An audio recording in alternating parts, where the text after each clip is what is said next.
The way some women so willingly compromised every ounce of themselves in the name of building a life for themselves that they didn't enjoy.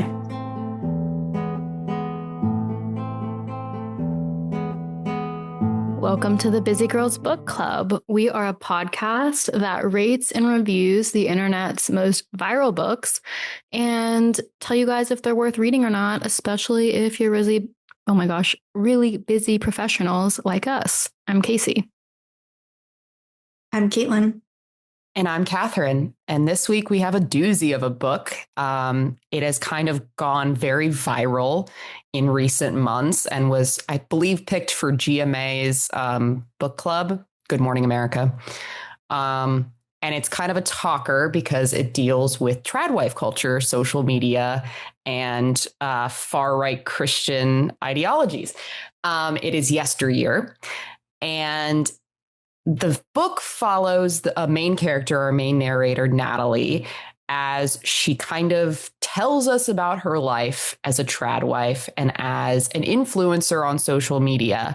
But then suddenly she kind of gets ripped to the past and wakes up in a place she doesn't recognize that seems to be from pioneer times and with a family she doesn't recognize.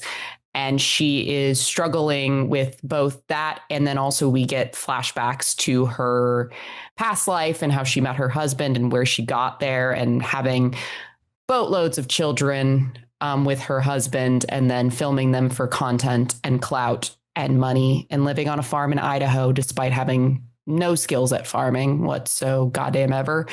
All while listening to her annoying and grating voice.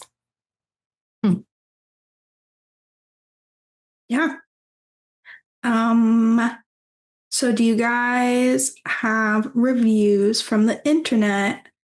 And I know there were plenty. Yes.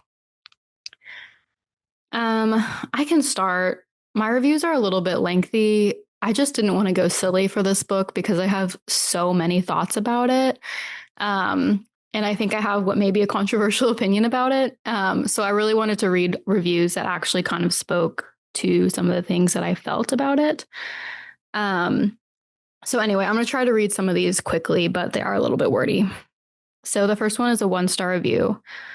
There's a level of cynicism here that was hard to stomach. Natalie had a constant internal dialogue of hate towards just about everyone who wasn't her, and it was painful to read. She viewed herself as a victim with no choice, even though every decision was hers the whole way through, and she could have stopped at any time. But Natalie isn't real. She's a creation of the author, so I feel like I'm forced to ask why Burke chose to write Natalie this way. It felt unnecessarily mean-spirited and cruel. Sure, there are women out there who want to have lots of kids and make every meal from scratch and let their husbands be the sole breadwinner of the family. But so what? I certainly wouldn't write a whole story just to make fun of them. I understand this is supposed to be satire, but it really missed the mark. Satire isn't just the act of mocking. In order to be effective, it has to say something of substance. But the problem here is that even when presented with a slew of worthwhile topics, the book instead chose to eschew them all in favor of returning again and again to focus on how deranged Natalie is, all while punishing her for her views. When you go so over the top, you end up losing the humanity underneath, and it becomes harder to see the characters as real people. Instead of being subversive and feminist, this book actually reinforces the idea that women are crazy and can't be trusted to figure out what they want. And maybe that's the crux of my negative feelings. When you create a character that's so spiteful and unhinged, you're essentially walking them down a path of mental illness. The second paragraph is just, this novel sidesteps one of the most interesting and important questions. What does it mean to choose this life and to profit from it and to promote it to others? Natalie's not simply trapped. She's also a builder and beneficiary. She cultivates the brand, monetizes it, and helps reinforce it. Yet the narrative doesn't fully grapple with that complicity. Instead, it increasingly positions her as a victim. The psychological framing often softens the critique, transforming what could have been an examination of agency into something closer to a case study and breakdown. So yeah. Damn. Mine's really short. It's a 1-star review. I knew those are really out of character for me, but I just I needed help with. You have feelings about this book, and we will definitely get into it. Mine's a 1-star review, and it just says, "To think trees were murdered to publish this book." Mine is a 4.25 star review, and it says crazy, but made from scratch. Mm-hmm. Made from scratch. Oh, yeah. Okay. Well, the overall Goodreads rating is 4.01 out of 5. The Fable rating is 4 out of 5. The Storygraph rating is 4.14 out of 5. Where did you guys come down? I'm going to guess we should have Casey go last. Yeah, I was like, actually, I should. I haven't looked at other reviews because I think I finished first. You did finish first. I know both of your reviews, to be fair. Okay, you go first then. Okay. I gave it 4 out of 5 on Goodreads, but as I've like sat with the book after finishing it, I'm probably closer to a 3.5, in between 3 and 4, because I get what the author was trying to do, but I don't think that this is satire. Like Casey's review said, I think satire has to be like humorous and funny and witty, and there was no wit to this. It was just kind of angry and not a lot of nuance, to say the least. I appreciate the premise. I liked the twists that it took. I think that was interesting. And I liked some of how it developed, because I think it has some interesting commentaries on family vloggers and trad wife culture, and kind of where America's kind of leaning in this kind of cultural war between like trad wife and religion and all of the in between. Everything's a hotbed right now.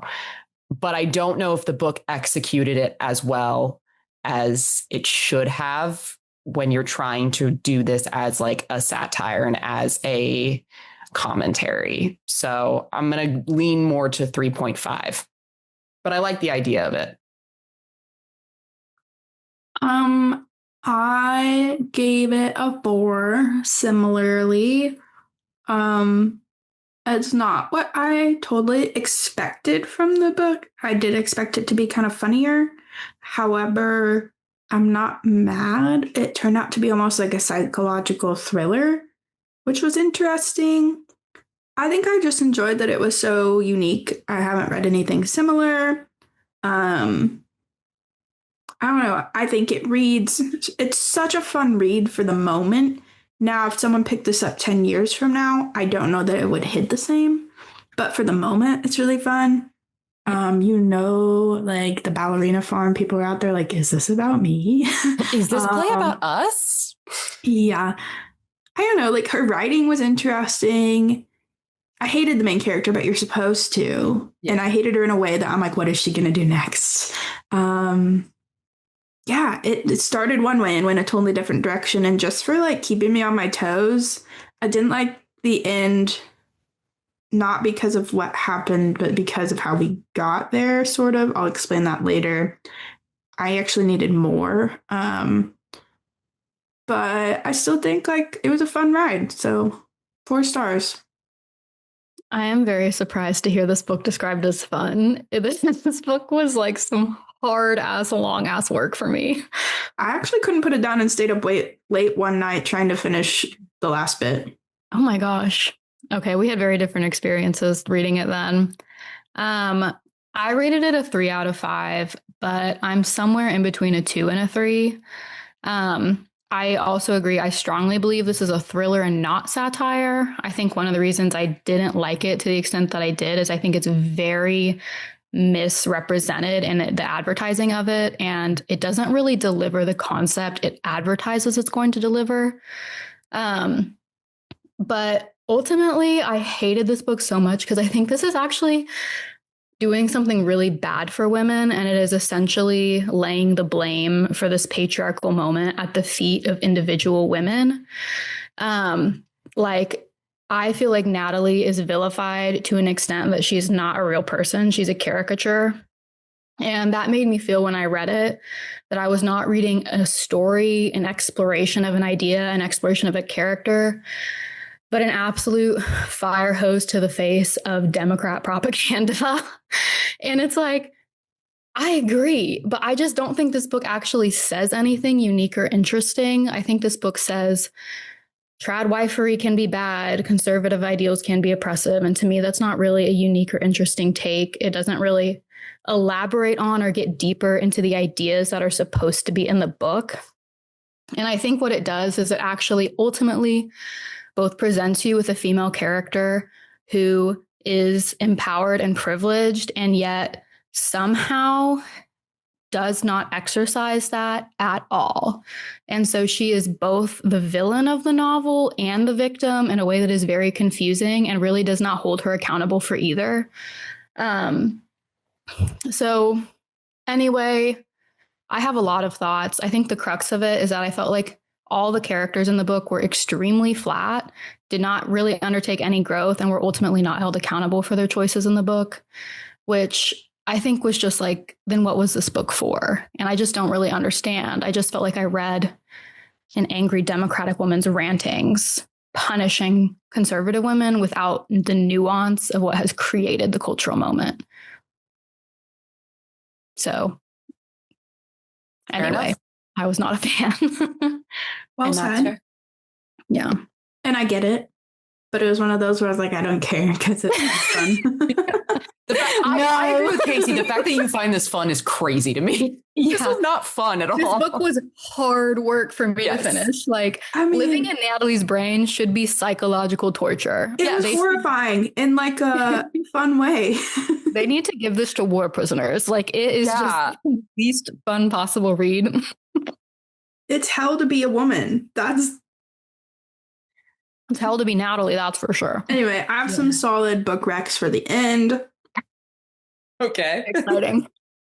To read instead of or in spite of this one. Okay. Well, that leads us to our non-spoiler discussion. No, we forgot to read the Goodreads ratings, didn't we? We already did that. Oh, I read them. Oh my God. Look at me. I got so distracted by Casey's rant that I... Yeah, sorry. Okay, so is the book more plot or character driven?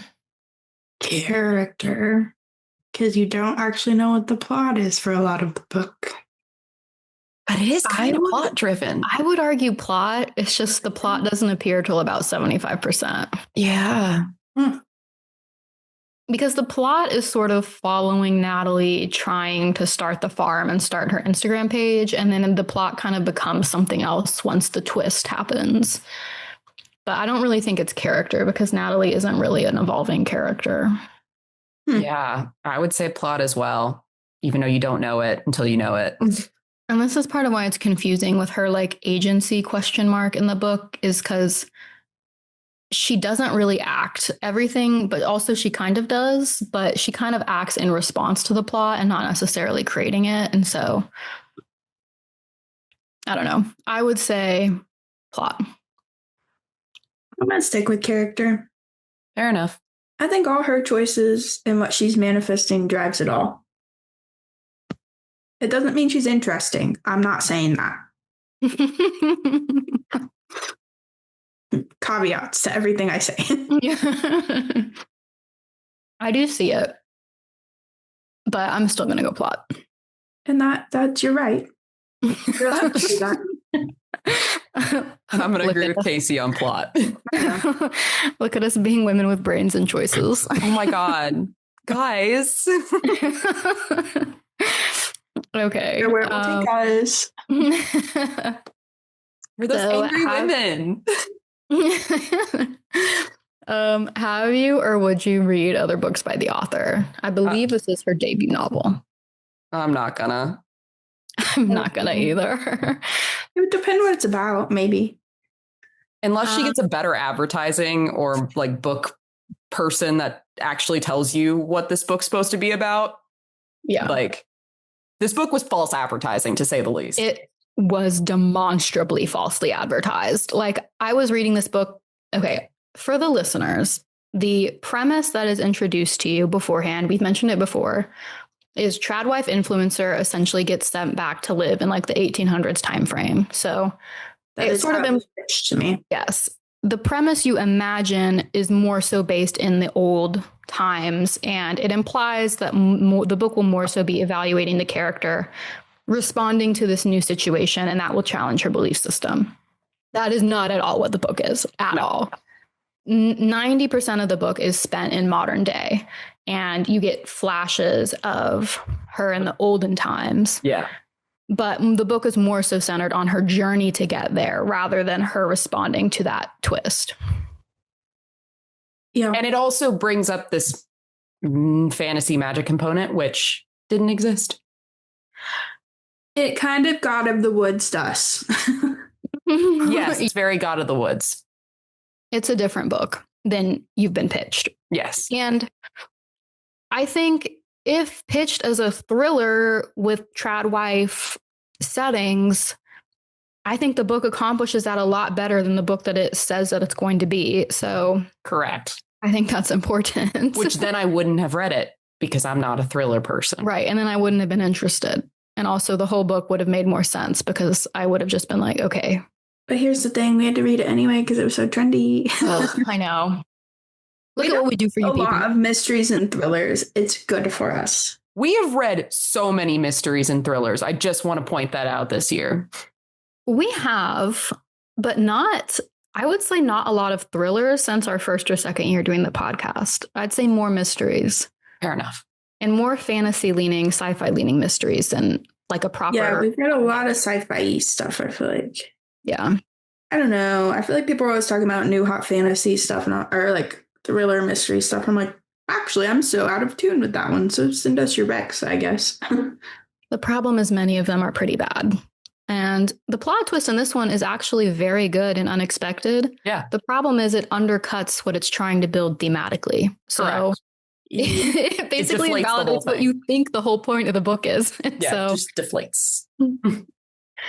If it had been pitched differently, I may not be so angry about that. But correct. Okay.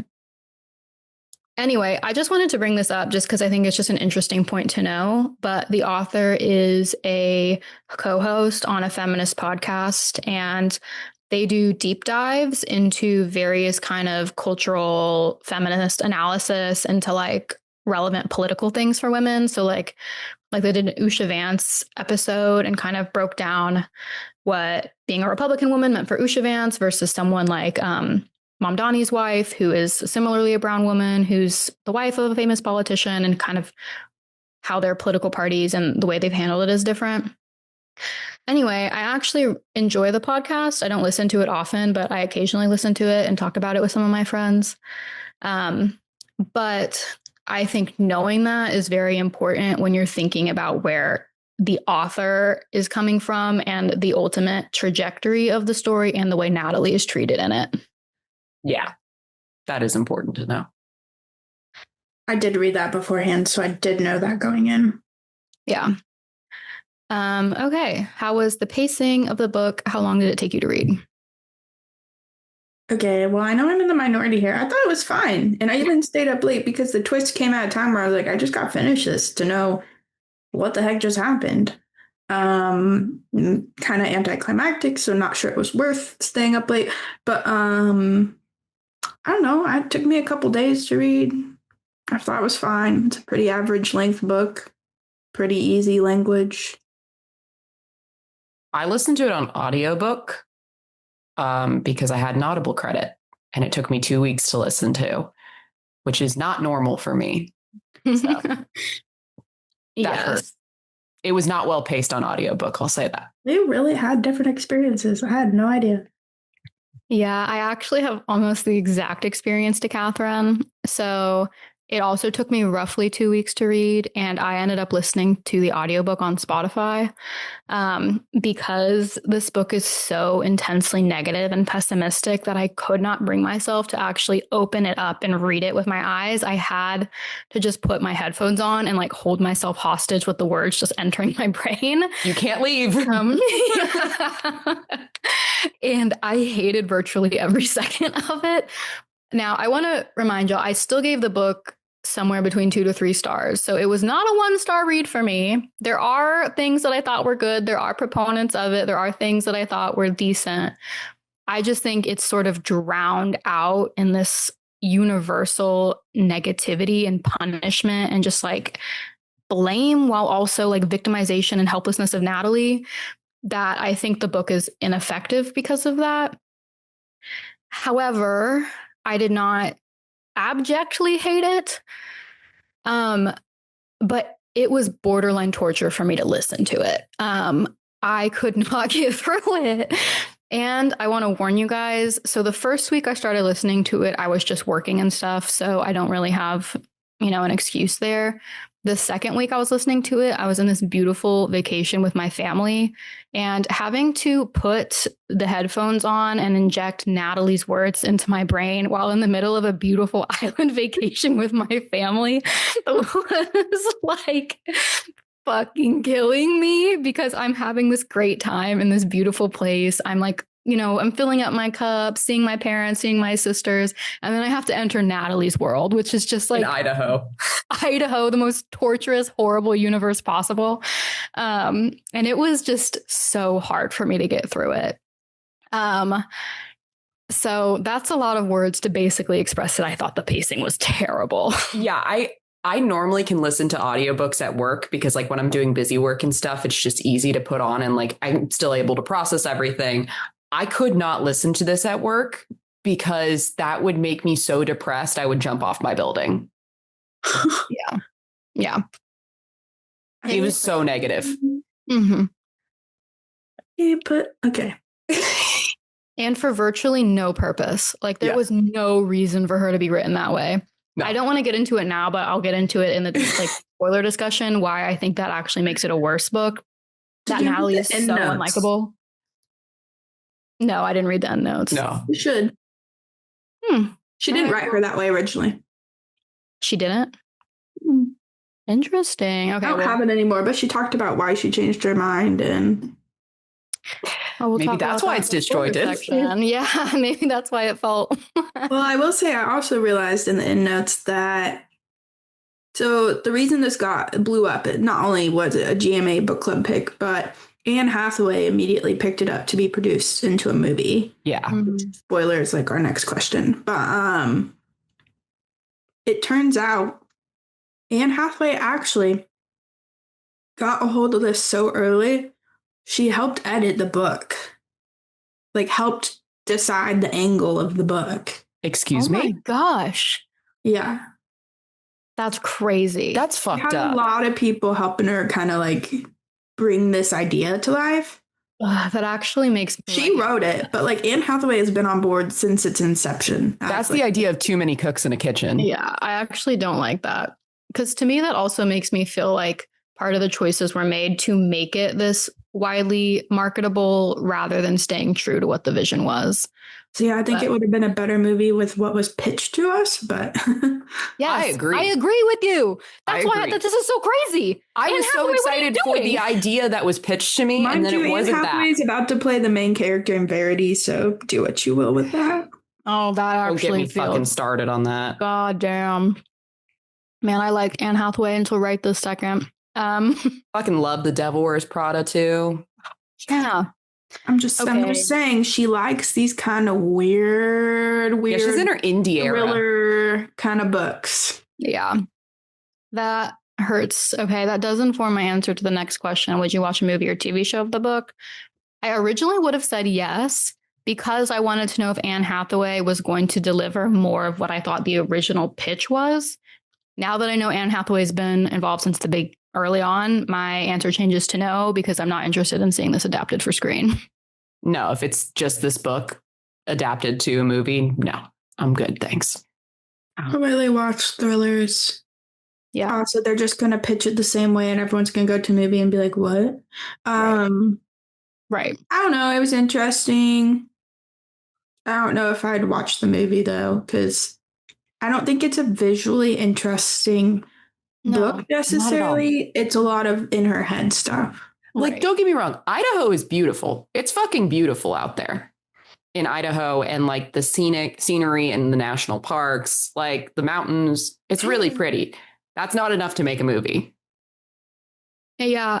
Also, if I wanted to see a privileged, white, conservative, political family fall apart on my screen, I could turn on the news. Like, I just don't need to see that thrillerized.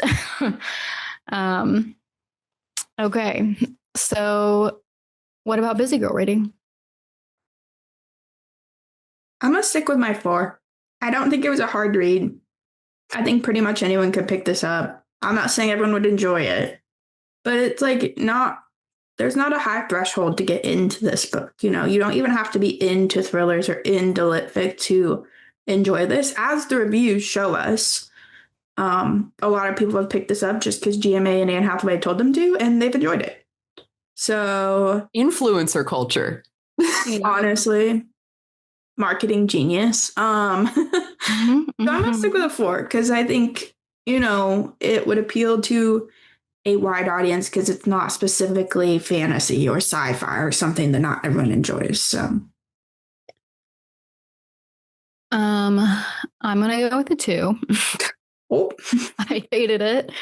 I also think there's things about the messaging that are straight up like poorly thought out and problematic. And so I also think 75% of the book is just pretty boring. And then you get to the twist and you realize the twist kind of made the whole other part of the book irrelevant. Anyway, I'm not a fan.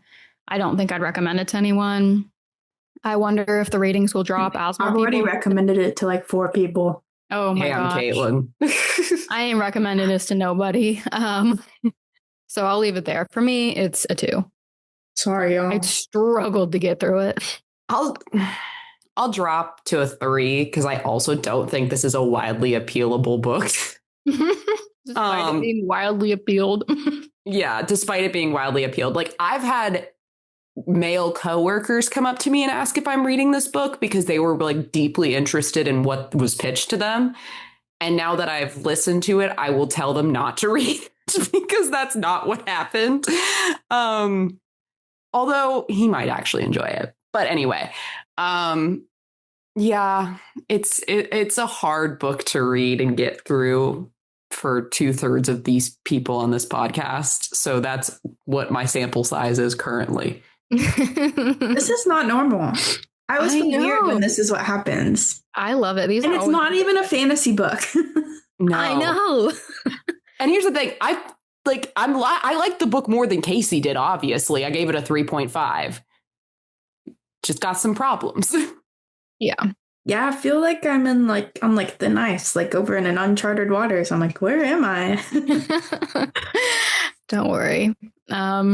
We will never lead a social media bullying campaign against you that fractures your mind. So thanks. It wasn't social media though. It was television primetime. So well, the interview was, but all the bullying was social media. That's true. That's true. Yeah. Okay. Well, that is a perfect segue into spoiler alert section. Do you wonder what we're talking about? You should keep listening if you want the deets. But if you want to read this book, despite what the other two are saying, and understand all the hype, pause now, come back later to listen to the spoiler section, because we're going to run it all for you. And there's a pretty big twist at the end. Okay. Time for Casey to destroy it, I guess. We just open the floor to Casey destroying. Honestly, I feel like I already got a lot of my thoughts out. I think your review handled a lot of it. Yeah. Yep. I think that's part of why I read them, is I feel like they just very succinctly summarized a lot of what I felt and wanted to say about the book.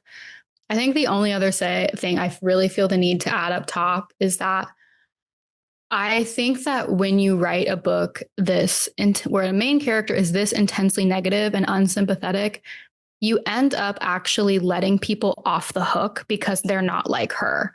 And it ends up reading as more of a critique of Natalie, the main character, than the systems that Natalie represents, which is part of why I don't feel like this book is satire, is because it zooms in so closely on Natalie, and Natalie is such a caricature, like not a real person, never seemed real to me, never read like a real person, that it's no longer feels like it applies to the real world.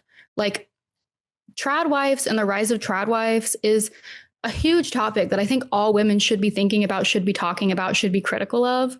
And I don't think this book actually delivered any critical commentary on this moment, what it means for young women, and what the women who do this content really are guilty of. It made it more so, and this is part of why the twist invalidates everything, because the twist makes it more about Natalie falling apart mentally than Natalie having to own and confront the ways in which she has hurt other women and furthered oppression for other women. I don't disagree. Like, I was hoping if it was the premise that was pitched, I could like slide this to some women at my church and be like, hey, read this. Yeah, and your time suck ass. You don't want to be in. Yeah. I think, okay, here's a question for you. Would your opinion be different had the pitch been more accurate to what it actually was?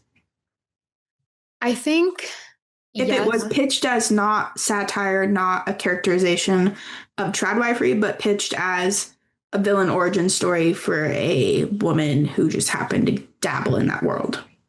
Yes, that would change my opinion. Really? Okay. But I think the book is still guilty of half committing to the bit. Like, I think it can't choose. I think you're right. Yes. So it presents these ideas and then doesn't follow through on them, which I think is ultimately harmful, because now you give access to this book to tons of women who have all been exposed to tradwife content. And you essentially give Natalie the slip for what she's done. And you give everyone around her the slip for what she's done. And that's part of why I think the book reads as more of like a democratic diatribe than a story. Is it's like ruthlessly mean to Natalie, but does not contextualize or introduce any nuance to the situation that she's in. So Natalie is at once the victim because she can't get herself out of this scenario. And she's also the villain because now we're blaming her for not getting herself out of this scenario. And I think both is unfair. And both does not actually hit the nail on the head of like what I think the message should productively be, which is that these ideas, women are oppressors and victims in this ecosystem. And being a victim doesn't exempt you from accountability for what you've done, but it does change, I think, the lens with which we should read this story, which is that Natalie was convinced that this is who she needed to be in order to fit into her community. And everyone in her life told her this.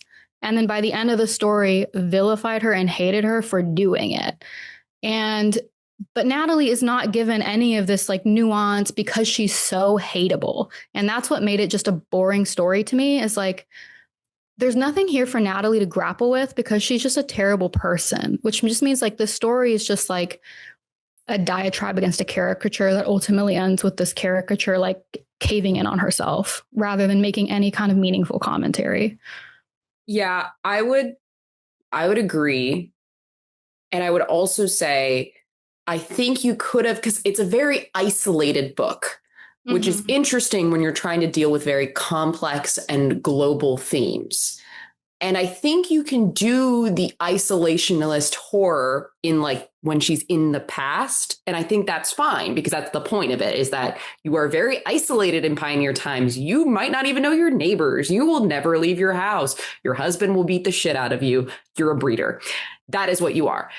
But when we're going back to the past of her coming to this point, it can't be isolationist if you want to hit the themes in which you are trying to hit about tradwife, social media, and culture. But we were so isolated on this farm, we never saw the global scale of everything around. No, you only got it in that when she took that social media class. Which is not enough. No. But and also, like, if you're going to do isolationist, your characters have to be super deep. And especially the side characters have to be super deep. And her family needed to be deeper. And they needed to be more active participants in it. And they needed to be less so a caricature of tradwife culture, but more of like villains, but also complex, morally gray villains. Like, I think this would have been better if Natalie was more morally gray, but she's just black. She is morally black the entire book. There isn't really any like redeeming qualities to her. And it makes it hard to root for her, which I can enjoy books in which I hate the main character that we're listening to and the narrator, but it is harder to write that than it is to write like a likable main character. And if you're going to execute, you need to find nuggets of like attachment to the reader. You need to find a nugget in which the reader can be like, oh, but I can hold on to this one thing that I like about her in order to make it work. I mean, For me, the other thing is you find out she's an unreliable narrator, so you don't even know if you can believe Anything. what she has said by the end. Right. To me, I think the ultimate failing, I think a lot of the problems in the book would have been fixed. I think Natalie should have been more likable than she was, because then she would have seemed like a real person. But also, Natalie never in the book, ever a single time, second guesses her choices. No. And that's part of where the accountability and the tension and the horror could have, and I think should have come from, is Natalie realizing she's walked down this path and does not have a backup plan and now has to make a choice, because this book has very few instances where Natalie makes really concrete, intentional decisions, which is another one of my problems with it, because she just sort of ends up in this life, which makes her seem stupid, which I think is part of why this book feels like it's blaming her for the situation she's in, when the situation she's in is like the result of decades of grooming to be this person. Ultimately, we're all responsible for how we deal with that. But Natalie needed to have moments where she questioned and either dug in harder or tried to escape. Because what we have right now is just a woman who is supposed to be smart, but seemingly just kind of bewilderingly ends up in her life and then never questions it. And it's just sort of bizarre that that's how it goes. And I guess that's something that I'm trying to describe, but I'm finding very difficult to like describe, is that Natalie is actually robbed of agency, even though she is the driver for the story. And it doesn't read correctly, because it's like she's constructing this life and then not taking ownership for it, or she's ending up in this life and then pretending as if she has no power to change it. And so it just feels like, what is the point of this? Like, But I do think yes and no, because some of it you get to the end and you realize while she thinks she's been in charge of these decisions this whole time, you realize that her husband and father-in-law have manipulated her, and her mother even, far more than she even realized. So like while she thought she was making her own decisions, she wasn't always. She was being pushed certain ways by certain things. But yeah, she ultimately got herself in that situation and never took ownership for it. But also, like, you do find out there were outside actors, which is a little bit more of the horror. Like she got here, she looks back and is like, oh crap. Well, she didn't realize the patriarchy was literally like infesting her and like was literally using her and abusing her. But also, like, she was pitched as this really, really smart character, and she has insightful thoughts and has moral clarity at some moments where she realizes, oh, the angry women and me are not too dissimilar. We have very similar life structures where we both kind of hate our lives and hate our jobs and hate our kids and like all this kind of situation. But she's pitched as this Harvard grad. Not grad. She went to Harvard, though. You have to be pretty smart if you're not. She went to rich. Harvard on full scholarship. Yes. So she is pitched as a very, very smart character, but does some pretty stupid shit. and seems like, and I think that's kind of emphasized by the fact that, like,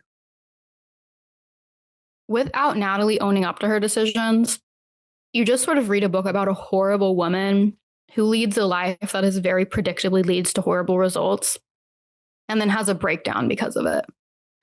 If Natalie was a more active participant in this, it would feel more of like an indictment on the actual choices she's made, the decisions she's made, the calculations she's made to obey patriarchy.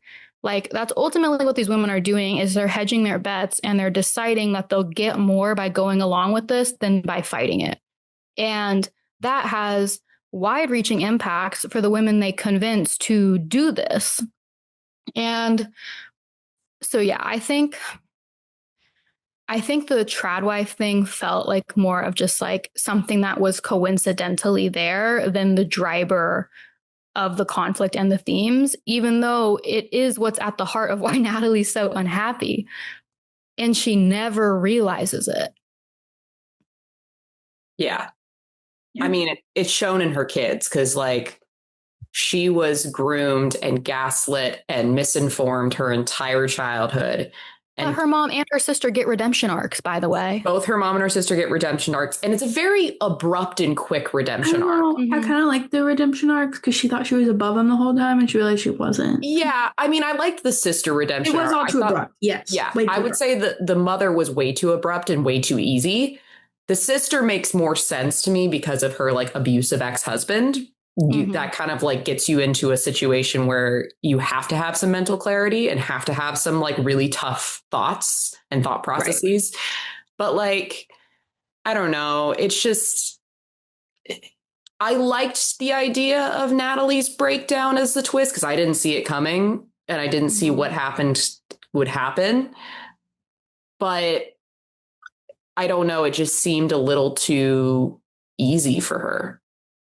And also, okay, so the sister kind of highlights one of my issues, which is that everything in the book comes down to an individual's choices.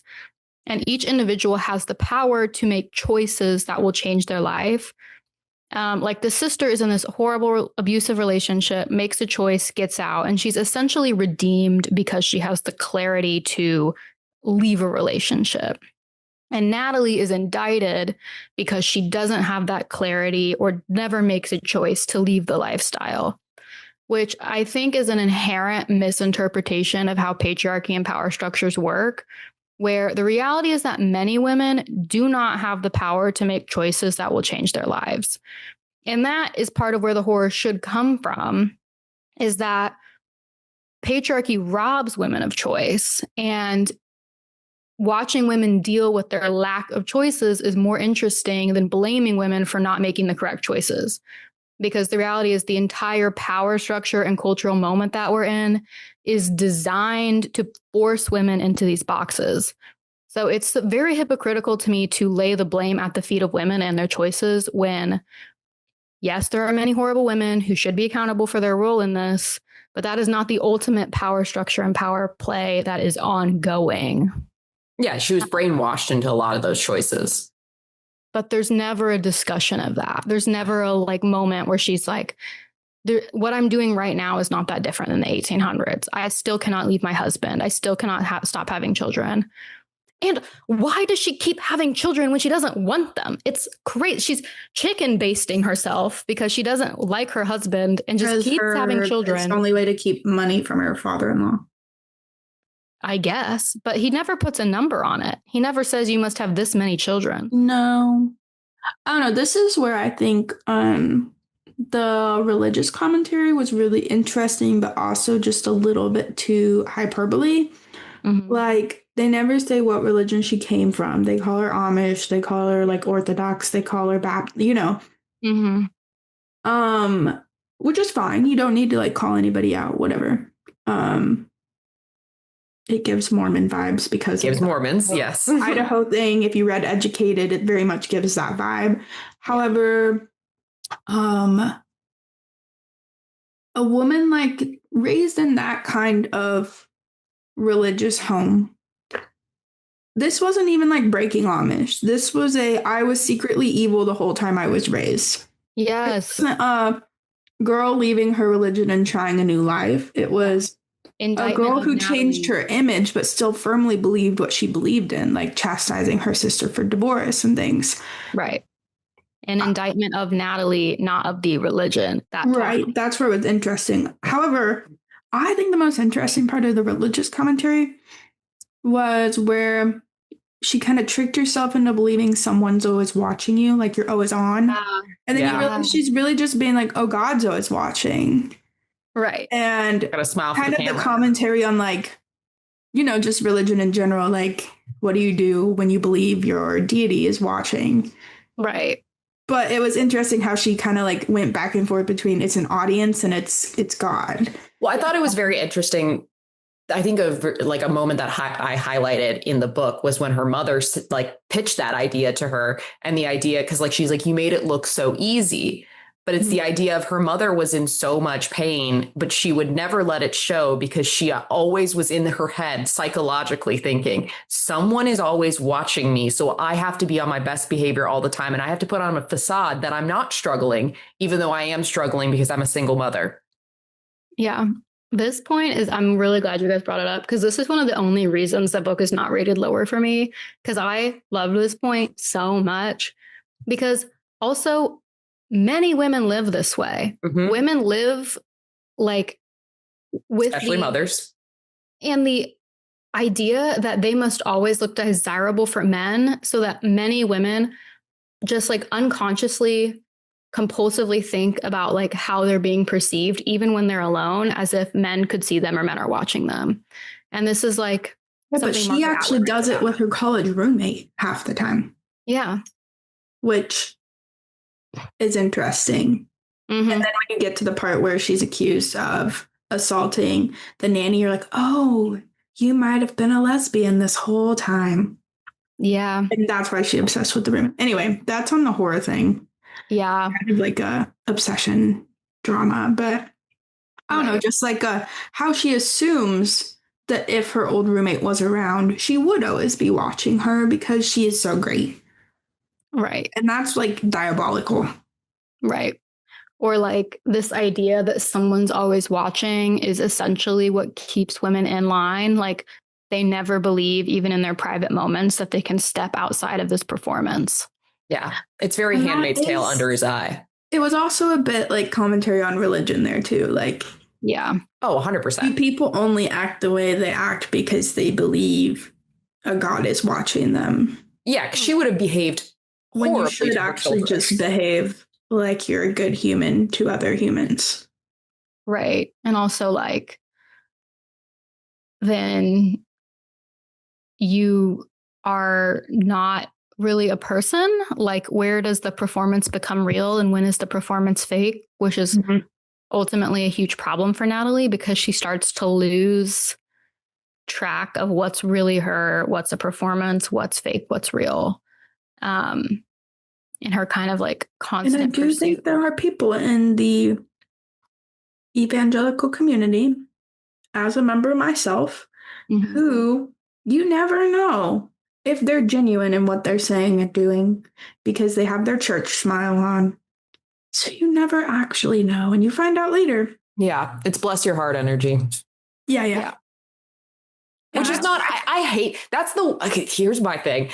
I hate when people are fake and inauthentic. That is my biggest pet peeve. I do not want your fake smiles and your fake happiness. Give me your raw personal self. I don't care if it's a bitch. I actually respect it more if it's a bitch. That is like, that's probably why I had problems with church growing up, is because I'm like, all these people, all these bitches and hoes, fake. That's probably why I still had problems at church, but yeah. I mean, it also is like, I think, very relevant commentary for the influencer moment we're in, not just about tradwives, but everyone pretending their lives are better and happier and more together than they really are. Oh, 100%. And everything it's like, being aesthetic. Just picture your ex-nemesis who was never actually your nemesis on the like reciprocated is watching. Yeah. Because on social media, they probably are. Yeah. Right. Put your best foot forward, put your best parts of your life and make it seem like that's all your life is. Right. And even crash outs and like negative moments are kind of reframed and stylized to be some sort of lesson or like, I'm going to move on from this. Yeah. It's just like, you can't ever have just like the disconnect between what's online and what's a lived experience is so extreme at this point. And it feels like we as like a culture of humanity, as a nation, have lost track of that. Like we've lost the performance and the videos and the clout matters more than the real lived experience. Okay,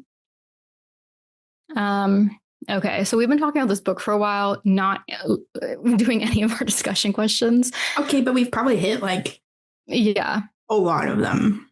This book's really easy to talk about. That's why I think book clubs are picking it up left and right for that reason. There is a lot to talk about. It's a good book club book. Yes. Okay. Well, one of the way the book is set up is jumps between the sort of real life Natalie lives and then a time jumps to this sort of 1800s universe, which we learn is actually her in the future, who has committed to living like an actual 1800s lifestyle, sort of, basically in an attempt to get away from social media and the negative things people are saying about her because of this instance with the nanny where Natalie like becomes violent. What do you guys think of that being the way the story was told? I didn't expect it. It was quite the twist. As a twist, I was like, oh, that's an interesting twist, because like not a lot of books surprise me. So the fact that it surprised me did well. But then it just deflated from there, like completely deflated. And there was no real payoff to the flip of like, it's her mind breaking apart and that she can't hold two different truths at the same time. And it's breaking her brain. I agree. I liked it until I figured out. I thought we were going to get to the point where she got transported back in time, what brought her to this moment. And then you realize it's future her, but it never tells you really why she's experiencing this psychosis where she just like forgets all her past. It just is like, oh, haha, my mind's broken. Here I am again. Yeah. Like, why? It doesn't explain that enough. Like, you get it from point A to point B, but I feel like there were a few points in like the latter third of that you missed. Yeah. And that's where I got kind of disappointed with it, because I was like, I like this, but I'm missing information. Right. It was also just disappointing to me because I thought this time flip was going to be sort of a way that Natalie finally broke through that wall within herself, where she would finally kind of have some honesty and meet herself face to face and have more of that moment of like self-awareness. And that would be delivered through this experience. Nope, she's delusional till the very end. Yes. And the 1800s diversion is actually technically a refuge for her that was intentionally created to hide her from the real world. Yes. But like, why did you get rid of all your plumbing and stuff? Why did Caleb go along with it? Yeah, why did he go from being this like kind of submissive sissy to like someone who beats his wife? Like, how did we get from completely A to B? 180 of character? How did the kids leave and nothing ever came of that? Like, we're missing some key information here. And why has Clementine not intervened until now? Right. Why do you just totally forget all these things? Like, you have no memory of this. Like, at some point, your consciousness completely broke from the beginning. Did her sons live nearby? Yeah. Didn't really do any. Like, I have a lot of questions that weren't answered, and they're the ones I wanted answered. They answered a lot of questions I didn't care about. Yeah. And then, I mean, that does kind of bring us to Caleb, who I also hated because he felt just like unbelievably caricaturish. He also was written, they were almost written flipped at first, and then she switched it. Yeah. Like, because he's also in like the patriarchy trap for men, where he has to be a man that he's not.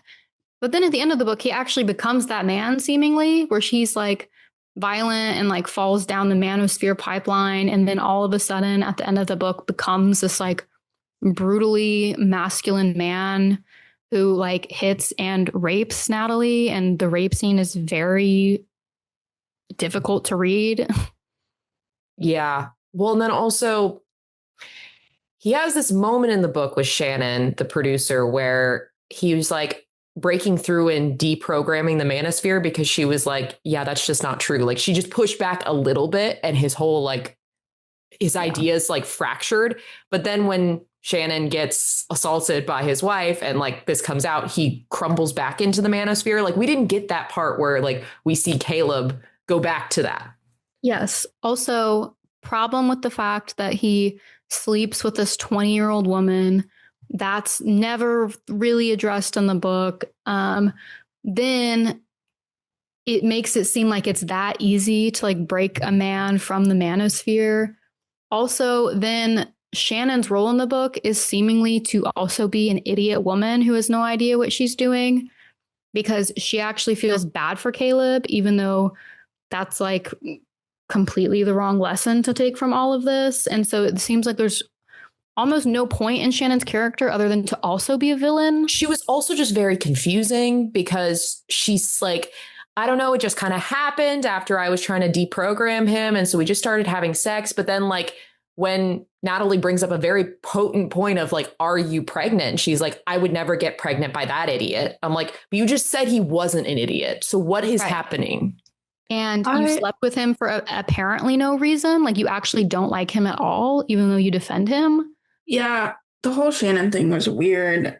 I do like the point that was made, though it was made a little too aggressively, that a man sleeping with a woman in his employment would not derail his political career, but a woman doing something similar, even if not running for office, would derail all of it. Like women have such, granted, nobody should be doing any of this, okay, but it always falls harder on women for slip-ups.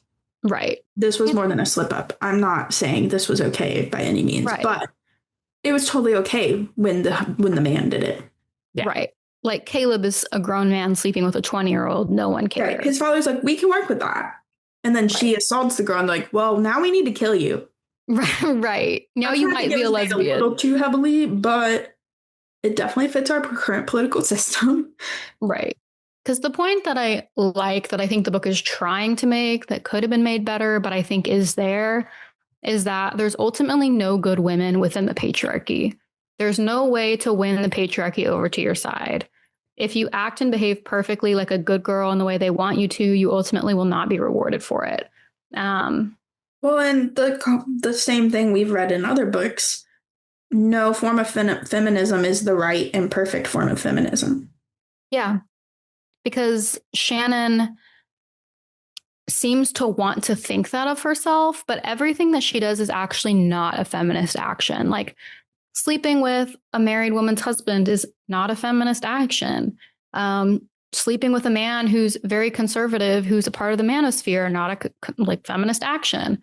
Ending that woman's life and career because you don't like her, not a feminist action. Like none of these things were feminist actions. And that's also kind of why I question the motivations in the book, because there's no like contrast. It's not a feminist book. No.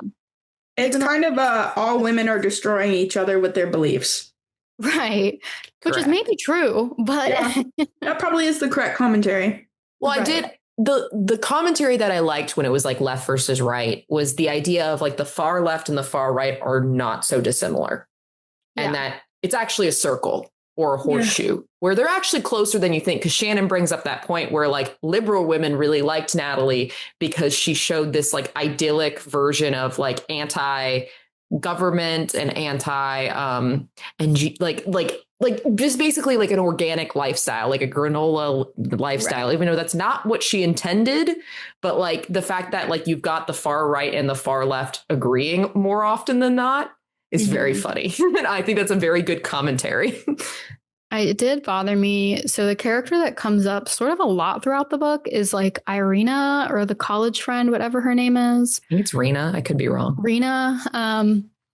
Because I thought the point of Rena's character was to show that whether you go along with patriarchy or you fight it, you ultimately like are between a rock and a hard place. Like the patriarchy punishes women who do what they can to obey it because you will ultimately be disempowered because that's your purpose in the patriarchy. If you fight patriarchy, you will have a harder life and you will hit barriers because you are trying to push back against something and against systems that aren't meant for you. But instead, we get another kind of caricaturish moment where Rena comes out on top and has this like victorious moment where she comes back to interview Natalie, who's like a broken shell of a woman. And because Rena made the quote unquote correct choices, she gets to live this life where she's wildly successful, and then comes back to talk to Natalie, who made the quote unquote wrong choices and who has lost her mind. And I was like, okay, so once again, it feels like we're missing the point. Which also just felt like a bizarre storyline to be in the book. It was weird. Like the Shannon thing, the Rena thing, I was just like, I think we're losing track of what these characters are supposed to be giving the novel. I know, it felt like they were really trying to say she was crazy because she was a repressed lesbian. Yeah, which is also problematic. Harmful. Super problematic. Harmful. Yeah. That part I did go like, and it was not very, I mean, it wasn't fleshed out at all, not really fleshed out or talked about at all. She may not have been a lesbian, but that's what it implied. Yeah, it's heavily implied. And the fact that she was very repressed and very put into a rigid system where that wasn't okay. So she just never thought about it, but thought about it because that is who she is. I don't know. Right. It just wasn't fleshed out enough to warrant. Right. And it's another one of those things that they just kind of dangle in front of your face and then never address again. Yeah. So yeah, the like psychotic lesbian thing, I was like, I have major issues with that. And also bizarre that her husband's like ability to have sex is also weirdly there, but also not explored. Like, it's just like, why are these and things? And then he magically does when they live without electricity. Like, I guess he can't get hard unless he feels like he's dominating someone, even though that wasn't his characterization at all. Like, yeah. The opposite, actually. I mean, he had a porn addiction for sure. I guess when he stopped having porn, stopped having the addiction. I don't know. Yeah. Okay.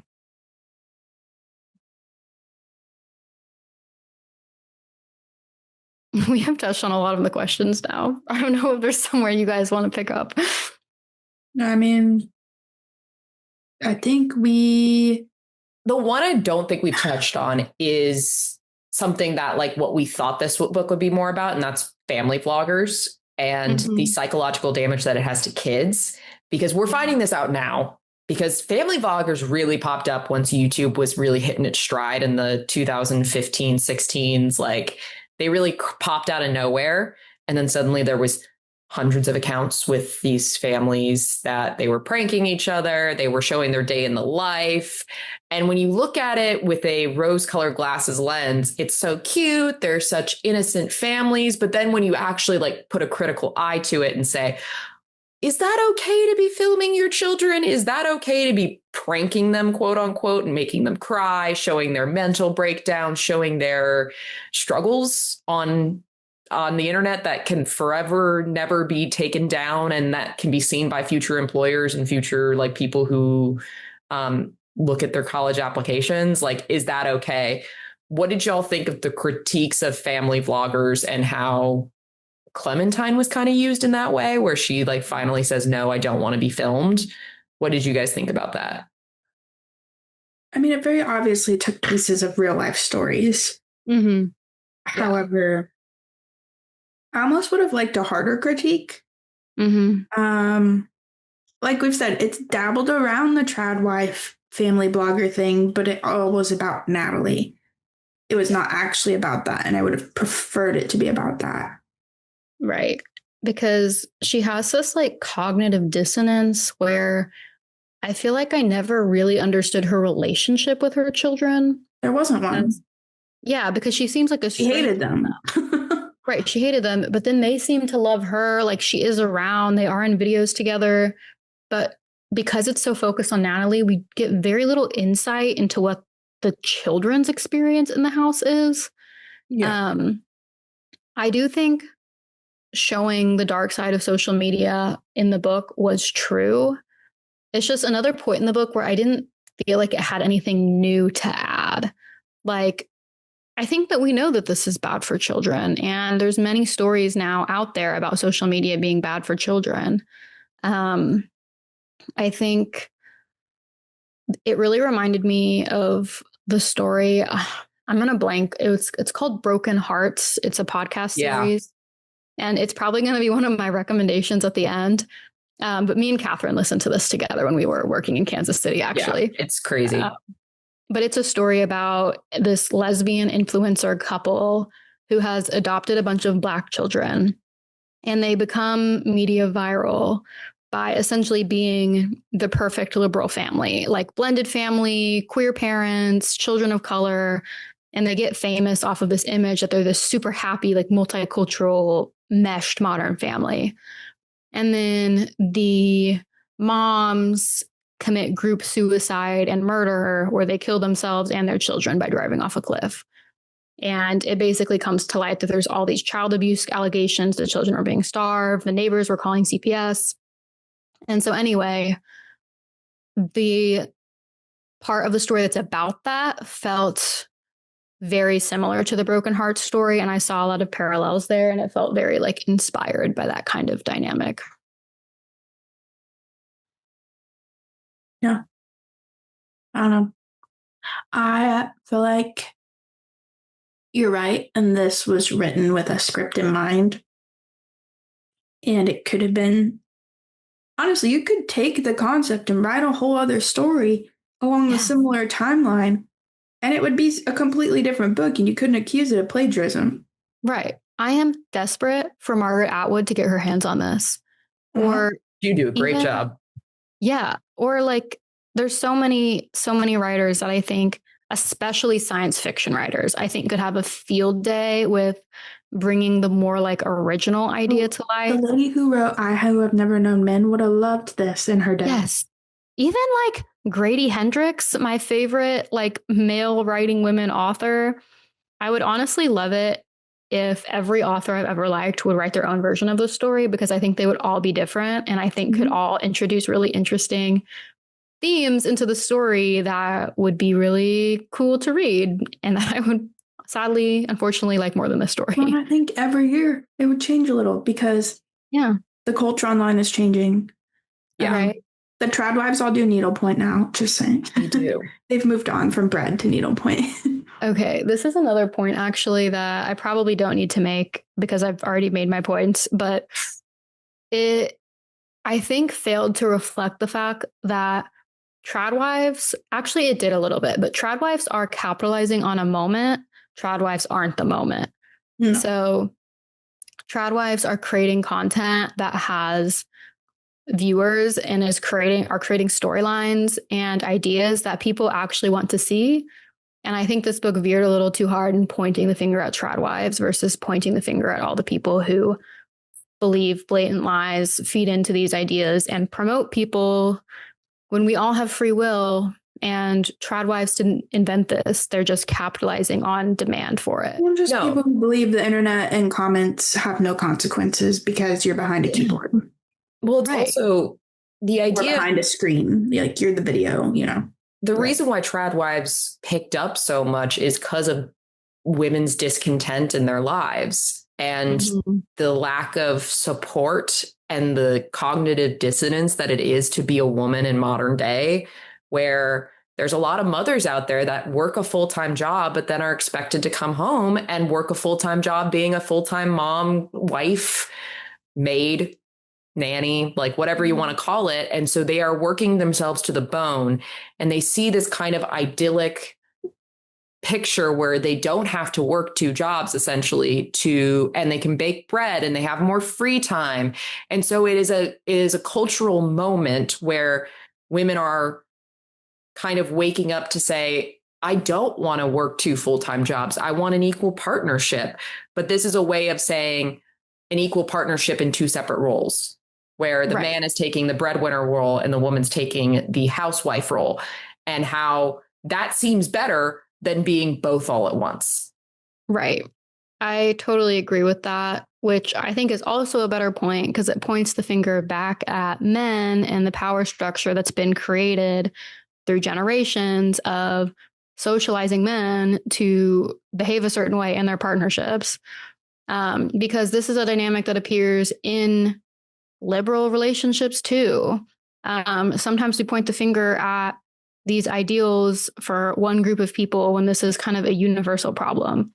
And I know lots of couples and have had relationships myself with men who professed progressive ideals and then did not live out those ideals in their actual relationships with women.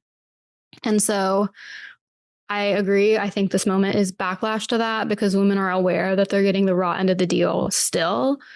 I think it's an incorrect conclusion to say that feminism has failed when I think ultimately men are continuing to fail. But I think there is that small contingency of women who enjoy the Tradwife movement because they're anti-vaxxers. Yes. And I think the leftist response to this from women has essentially been the 4B movement, taken from Korea, to say, like, if men can't improve and be better partners, then we just won't engage in partnership.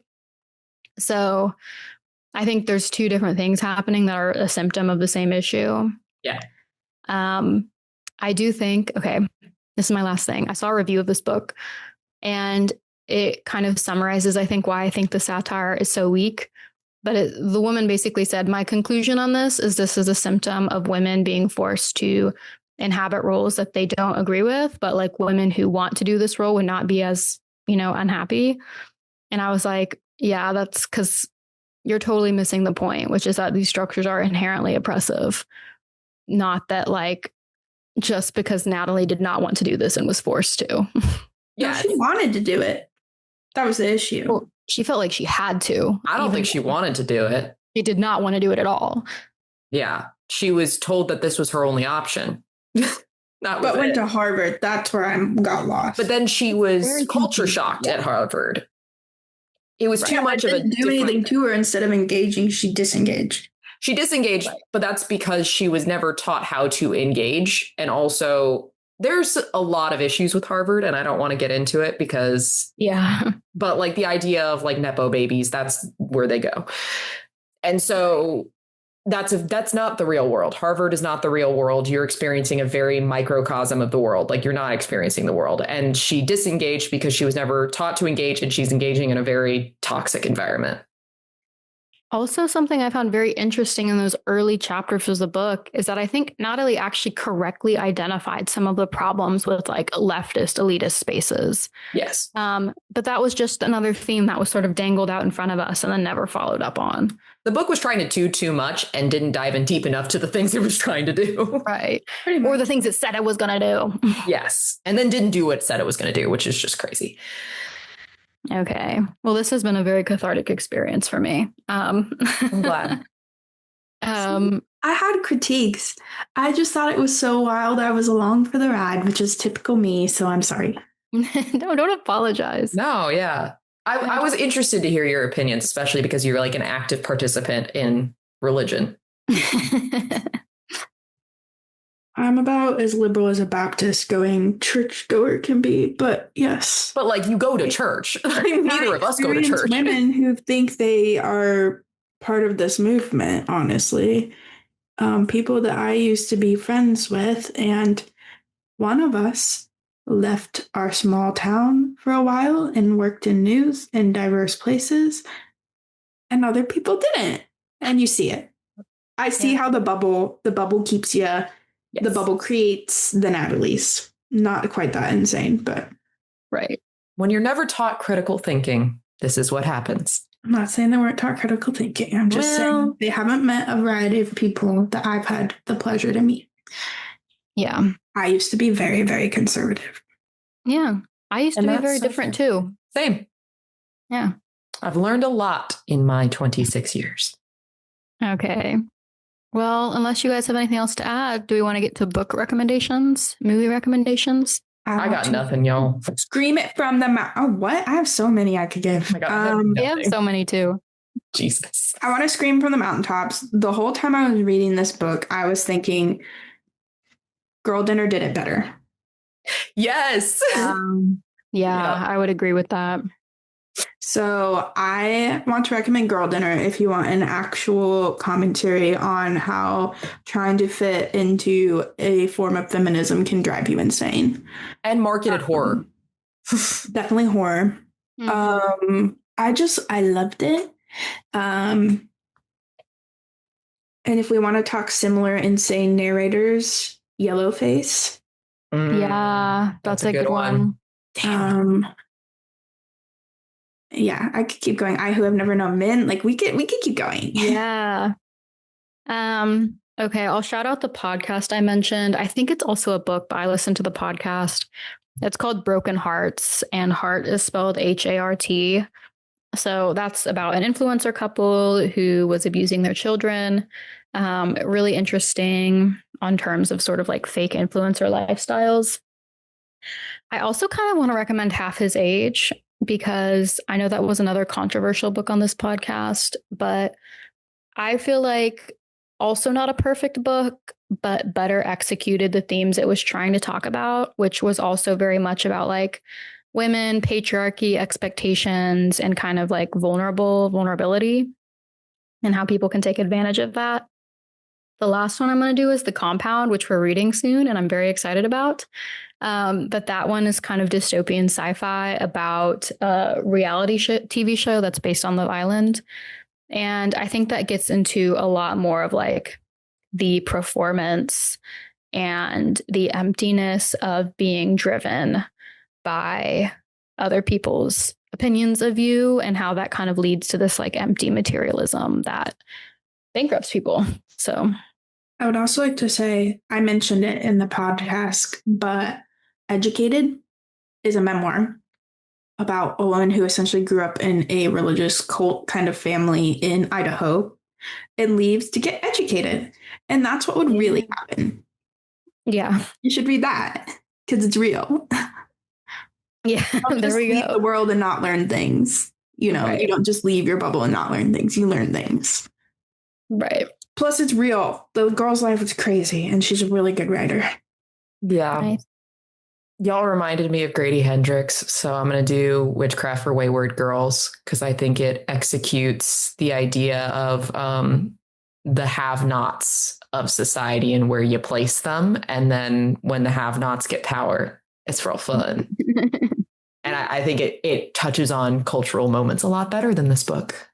That book was such a sleeper agent for us. It was so good. Yeah. Yeah. Several people I know have read that book now because of our podcast on it. And it's been really fun to hear their opinions on it. They've all enjoyed it. That is fun. Yay. Please don't hate our book racks. This one was a mess, so it wasn't really a wreck, I guess, when you even out the score. But I mean, I think it's a wild ride for the time period we're in. And if you just need to be like, what the heck's happening? People are crazy. Go ahead and give it a read. But if you want a critical think, don't read it. Period. So you want your brain to break. Read this book. Yeah. Okay. Well, I think that's all we've got. Please rate and review our podcast. Please let us know what you think of this book. I think that this book will probably continue to be extremely talked about and debated with lots of opinions on all sides. And the movie's coming. Yeah. Then it'll get a second wave when Anne Hathaway comes out. Right. Then we'll have even more people kind of talking about it. So yeah, we'd love to hear your thoughts. You can engage with us online at Busy Girls Pod pretty much everywhere. And yeah, that's it. Thanks for listening. I'm Caitlin. I'm Casey. And I'm Catherine. Thanks for listening. And when you get a chance, take a break with the Busy Girls Book Club.